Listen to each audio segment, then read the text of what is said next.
I am Danica, and I am mourning my loss. I couldn't contain the heaviness in my heart. I have been crying for 3 days now. My eyes are so swollen and my body is so weak. In just a few hours, I will be sending my husband to his last destination.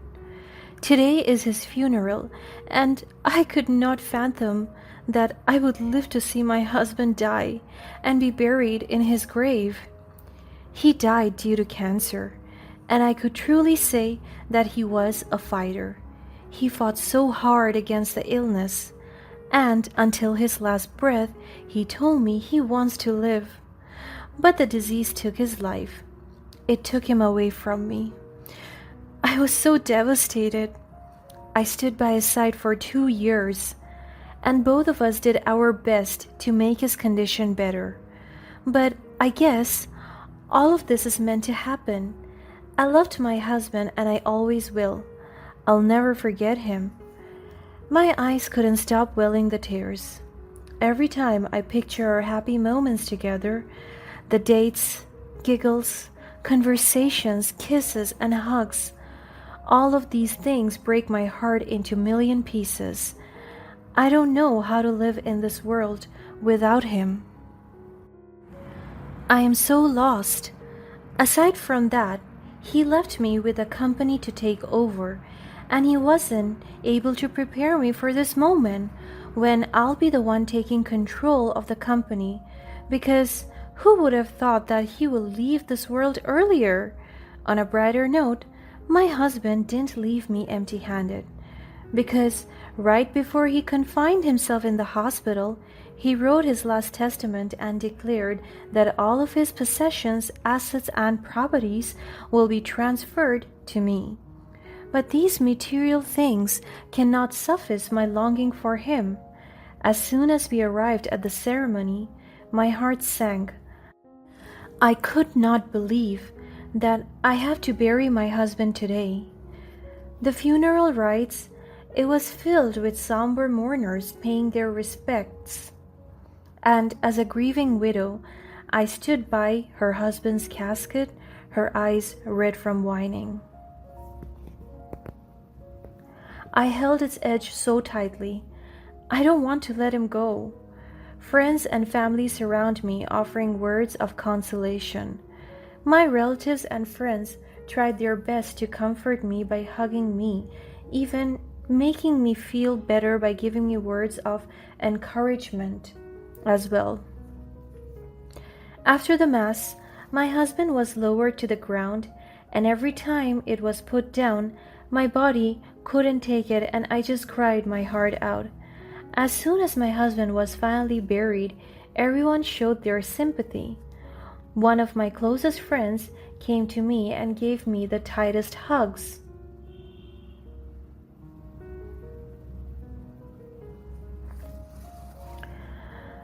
Danica, I'm so sorry for your loss. John was a wonderful man, and he'll be dearly missed.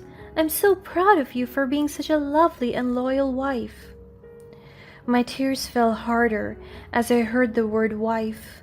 I would never be called the same way again by my husband.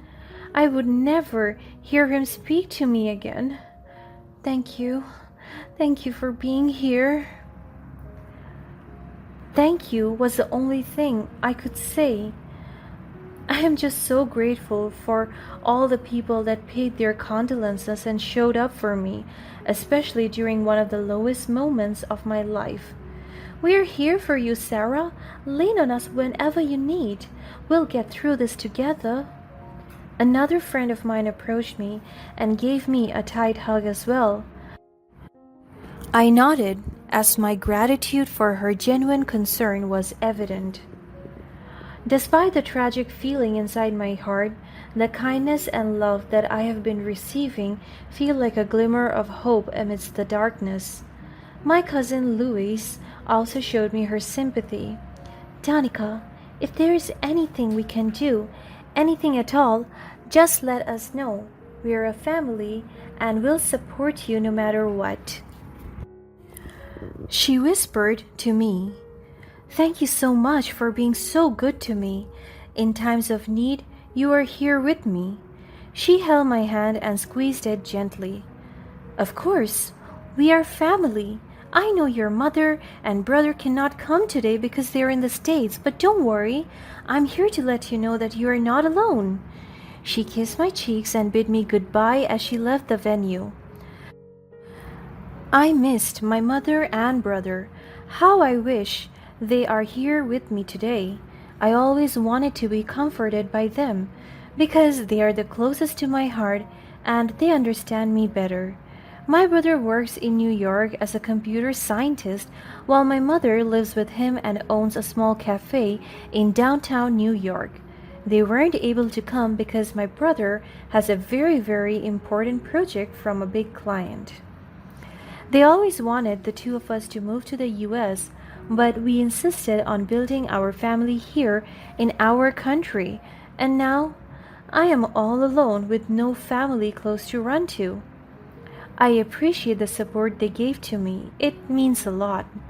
I could still feel my body shaking as I sat down and slowly accepted the truth that my husband is gone already. While I was staring at my husband's grave, I could see my mother-in-law Karen approaching from my peripheral vision. She approached me with a sorrowful expression, but I'm not a fool not to notice a hint of insincerity in her eyes. She put on a fake smile and flashed it at me. She is a great pretender. "Sarah, dear, I am sorry for your loss. John was a good man. My son was everything to me, and until now my heart breaks for his death. I love him so much." I want to leave her talking to herself because I couldn't take all the fake words coming out of her mouth. Everything she was saying was a lie. Because if she did care and love her son, then John would have been alive. I could still remember the many times that we tried to reach out to her to ask for financial and moral help for John's operations. But she was too arrogant and proud to help us just because they were not okay. And the reason for the argument? Because John decided that we should move out of their house and my mother-in-law was so mad about it. She felt that I was the one who influenced him by the sudden decision, when in fact her shitty attitude and bad treatments towards me and my husband were the main reasons why we got out of the house. I smiled faintly. "Thank you, Karen. Your kind words mean a lot."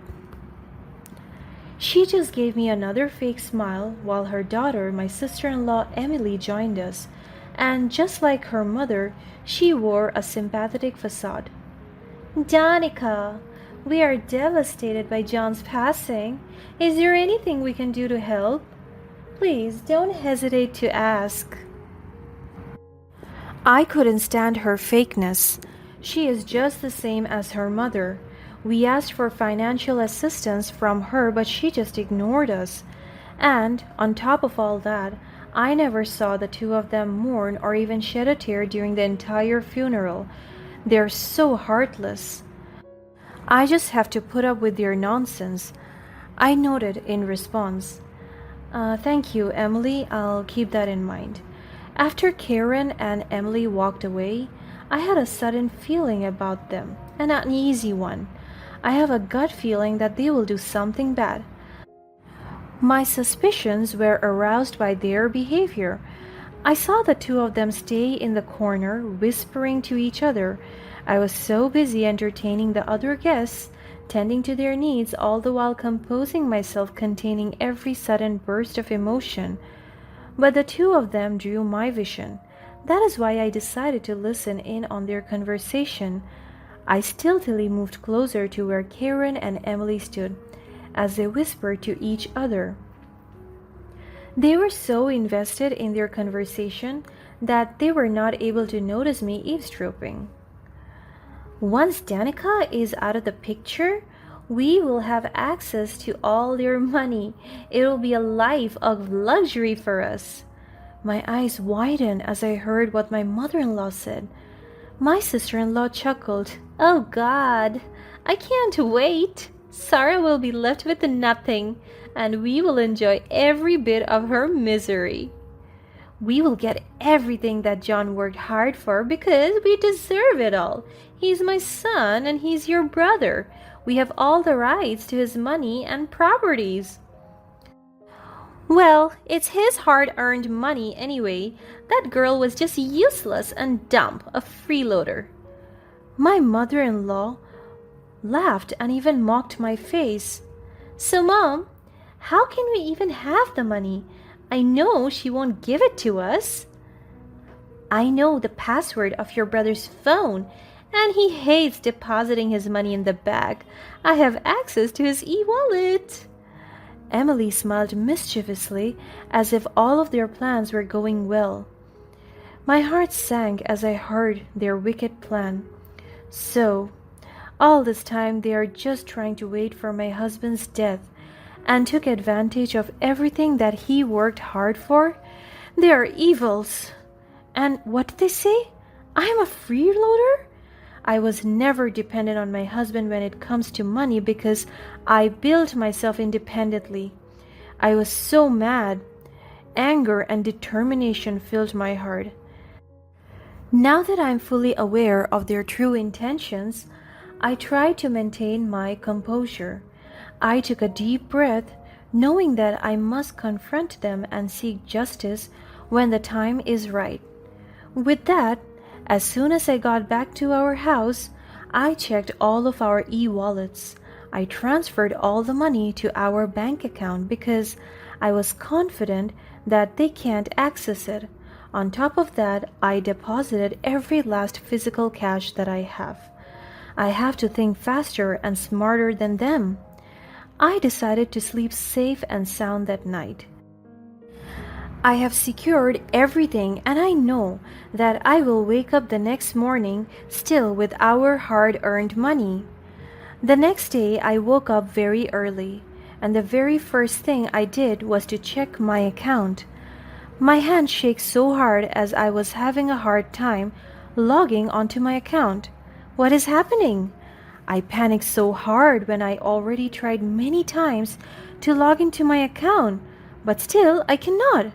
I tried logging in to other devices, but there was no chance. I sat at my computer desk with my face filled with determination and a touch of fear. I'm pretty sure that I have secured my account last night.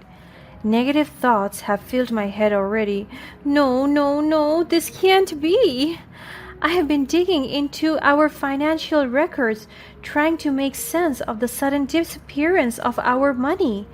It's impossible that they will know that I have transferred all the money to our bank account. No, it can't be. I am so weak. Everything is draining me. My fingers tremble furiously on the keyboard, trying to find any evidence of a breach.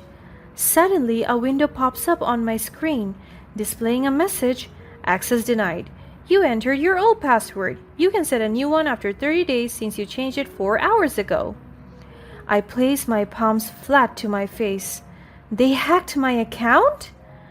Out of anger and fear, my eyes finally sent tears down my cheeks. I cried so hard and bawled my eyes out. I couldn't handle burying my husband and losing everything we earned in 2 days. Before anything else, I heard a loud crash at my front door.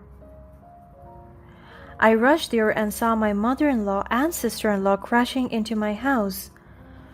"What are you doing?" Karen laughed and Emily followed her.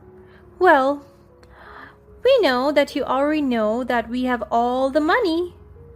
"Yes, dear, and I'm so sorry to break this to you, but we are also going to take this house." Emily chuckled and sat on our couch, feeling it.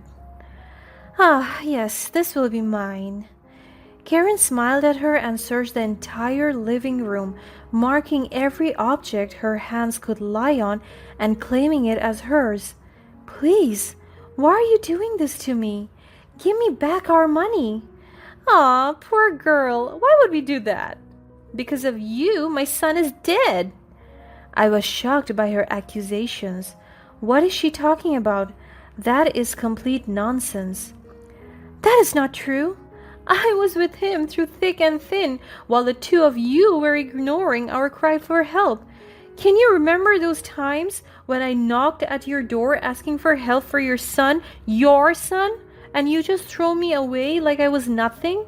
You were cruel, and because of your cruelty, John died. And thank the gods, because he can now rest and not suffer from your arrogance. My mother-in-law slapped me so hard that I couldn't even feel the pain. My sister-in-law grabbed my hair and pushed me to the floor. You have no right to talk to me like that, she shouted. I was only saying the truth. After I replied, Emily kicked me and pulled my hair up. Her face was so angry that she could throw a fist at me any time. You are silly, girl. You deserve to be alone in this world. You're a disgrace and a mess. That's why my brother left you. She dragged me until we reached outside. She threw me to the ground and pointed a finger at me. Do not come back to this house ever again. This is ours now, and you have no right to drag us out of here. Go away and fix your broken life, you idiot. She shut the door so hard. Her shouts were so loud that our neighbors went out of their houses just to see the commotion. I could see them whispering to each other, judging me. I don't know what to do anymore. I am so devastated. I wish my husband was here with me, protecting me. My tears fell from my eyes as I remembered my husband. No one would ever dare to hurt me. I got up on my knees and the pain from my fall was so evident. But I tried my best to walk and leave this horrible place. I have nothing with me. I have no phone nor a single cent. I was so afraid and lost. I don't know where to go. Until I saw a telephone booth and I remembered my brother's number. I was so lucky that the telephone booth was able to make calls internationally for free. I dialed his number and in just a few rings he picked it up. Hello, this is Ryo. Who is this? Ryo. Oh my God, it's me, Danica. I couldn't control my emotions anymore, which is why I barged into tears. Donnie, hello? What happened? Why are you calling from this number? Are you alright? Please help me. My mother and sister-in-law took over our house and stole all our money by hacking through my bank account. Please help me. No way. Where are you right now? I'm on the streets. I don't know where to go. I don't have any money. Alright, describe to me the place. I will call Louis and she will come to pick you up. Do you understand me? Yes. I explained to him where I was in detail, my current location and landmarks. He promised me that Louise will be here in just a few minutes. I waited there for almost 30 minutes. I was out in the sun and I was so weak. Anytime soon I could collapse and be unconscious. But hope arose when I saw Louise pulling over. She rushed towards me and as soon as her arms met mine, I passed out. I woke up to the sight of Louise placing a blanket on me. What happened? You passed out. Just stay there and do not worry. As soon as you have recovered, we'll talk about what happened. I followed what she said. I ate my meal and took my medicine. And by the time I was feeling all right, I told Louise everything while my brother was on FaceTime. As I was explaining everything to them, my brother was busy working on his computer until he let out a huge gasp. This is not possible. What is it? They were my client. I forced myself to stand up from the bed, but Louise stopped me. How? I was so confused. They didn't use their real names, and everything you said seems so familiar to me. That's why I checked it immediately, And I was right. They're your mother and sister-in-law. They just told me to repair a system, and I didn't know that system was connected to your bank account. This is all my fault. Rio, no. You are also a victim. We have to seek revenge. We have to teach them a lesson. I'm with you, Danny. They deserve to taste their own medicine. They're so cruel, and people like them don't have to get away with no punishment. But the only thing we need is the thing that we don't have right now, proof. Do not worry, I'm on it. I have confidence in my brother, and I know that we will succeed in exposing them. He is a computer scientist after all. 2 days have passed and we were working diligently to find evidence.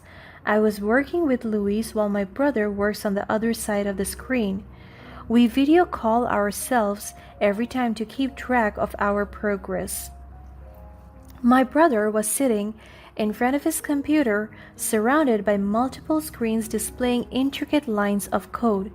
He furiously types, digging deeper into the evidence he collected against Karen and Emily. Rayo, any progress? I asked him while looking at him through my laptop screen. He nodded. Yes, Danny, I've gathered substantial evidence. I've also managed to access their email accounts and found conversations discussing their plans to steal the money. He turned to the monitor to face me. He showed me his tablet, revealing incriminating emails and financial transactions of Emily and Karen. I was so astonished by my brother's work. They thought they could get away with this. Not if we have anything to say about it. I took a deep breath. My resolve is now growing stronger. We need to expose them, Rio. Let's go public with the evidence and make sure the world knows what they have done. Later that night, Rio, Luis, and I talked, crafting a plan to expose Karen and Emily's crime. We created a compelling message to accompany the evidence, aiming to garner public attention and support. Alright, Donnie, we're ready. I'll post their faces and the evidence on social media, along with a detailed account of what they have done. We can do this. I'm still nervous about what we are going to do.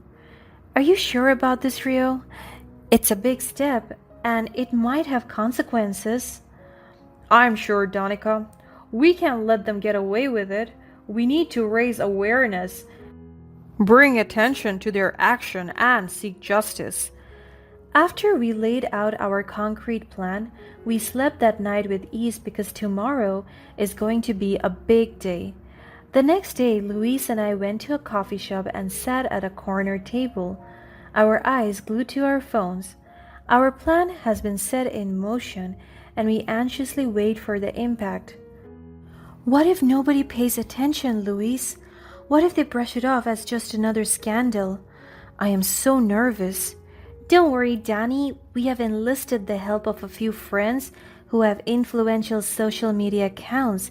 They will amplify your message, and I'm confident it will spread like wildfire. The song playing on the TV from the coffee shop switched to breaking news. We sat in front of the TV. Our phones were buzzing incessantly. The news anchors reports on the scandal, showcasing the evidence and the faces of Karen and Emily.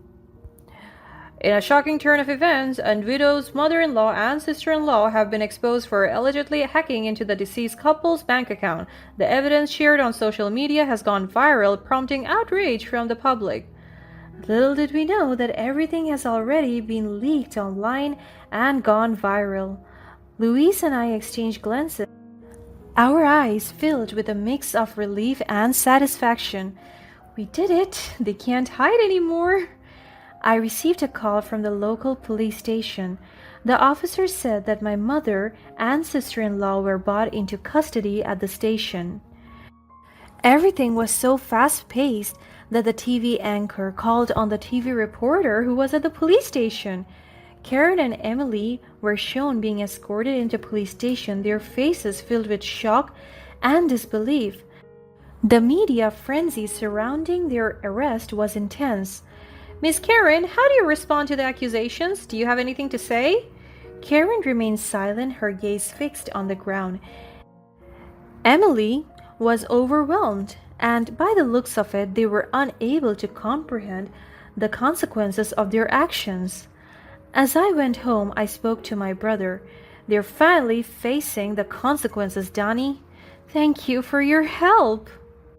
That is all for you.